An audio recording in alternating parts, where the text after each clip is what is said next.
निर्जला एकादशी का व्रत ज्येष्ठ मास के शुक्ल पक्ष की एकादशी तिथि को किया जाता है। एकादशी का व्रत 6 जून को रखा जा रहा है। हिंदू धर्म में इस व्रत का धार्मिक महत्व ही नहीं है, बल्कि शारीरिक और मानसिक स्वास्थ्य के लिए काफी लाभकारी माना जाता है। इस दिन भगवान विष्णु की विधिवत पूजा करने के साथ निर्जला व्रत रखने का विधान है। इसके साथ ही इस दिन दान देने से कई गुना अधिक फलों की प्राप्ति होती है और समस्त पापों से मुक्ति मिल जाती है। इस दिन विष्णु जी माँ लक्ष्मी की विधिवत पूजा करने के बाद व्रत कथा अवश्य सुनना चाहिए।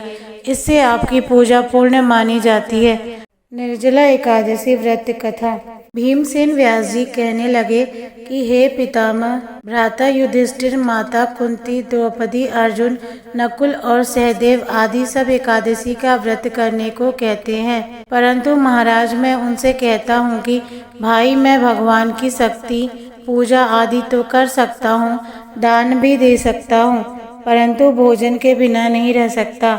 इस पर व्यास जी कहने लगे कि हे भीमसेन, यदि तुम नरक को बुरा और स्वर्ग को अच्छा समझते हो तो प्रति मास की दोनों एकादशियों को अन्न मत खाया करो।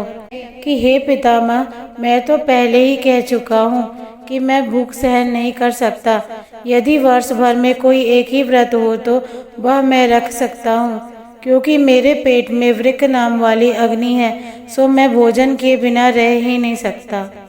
भोजन करने से वह शांत रहती है, इसलिए पूरा उपवास तो क्या, एक समय भी बिना भोजन किए रहना कठिन है। अतः आप मुझे कोई ऐसा व्रत बताइए जो वर्ष में केवल एक बार ही करना पड़े और मुझे स्वर्ग की प्राप्ति हो जाए।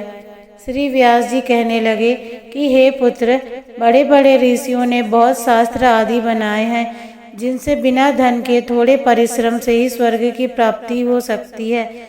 इसी प्रकार शास्त्रों में दोनों पक्षों की एकादशी का व्रत मुक्ति के लिए रखा जाता है।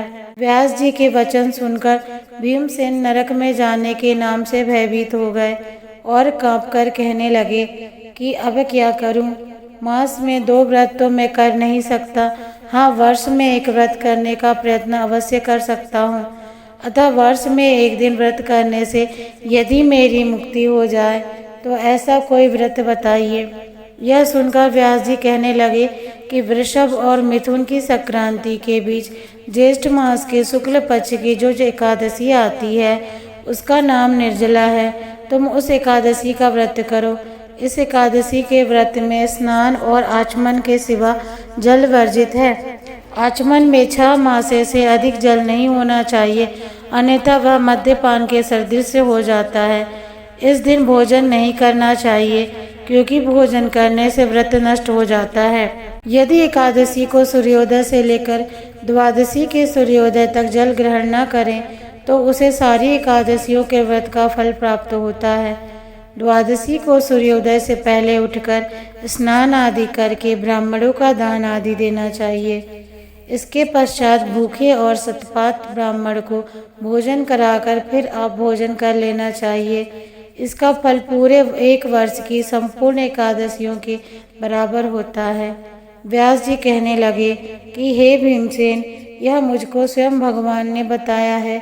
इस एकादशी का पुण्य समस्त तीर्थों और दानों से अधिक है। केवल एक दिन मनुष्य निर्जला रहने से पापों से मुक्त हो जाता है।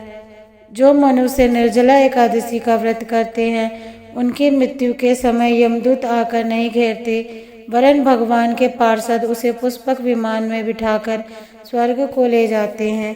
अतः संसार में सबसे श्रेष्ठ निर्जला एकादशी का व्रत है, इसलिए यत्न के साथ इस व्रत को करना चाहिए। इस दिन ओम नमो भगवते वासुदेवाय मंत्र का उच्चारण करना चाहिए और गोदान करना चाहिए। इस प्रकार व्यास जी की आज्ञा अनुसार भीमसेन ने इस व्रत को किया, इसलिए इस एकादशी को भीमसेनी या पांडव एकादशी भी कहते हैं। निर्जला व्रत करने से पूर्व भगवान से प्रार्थना करें कि हे भगवान, आज मैं निर्जला व्रत करती हूँ, दूसरे दिन भोजन करूँगा या करूँगी। मैं इस व्रत को श्रद्धा पूर्वक करूँगा, अतः आपकी कृपा से मेरे सब पाप नष्ट हो जाएं।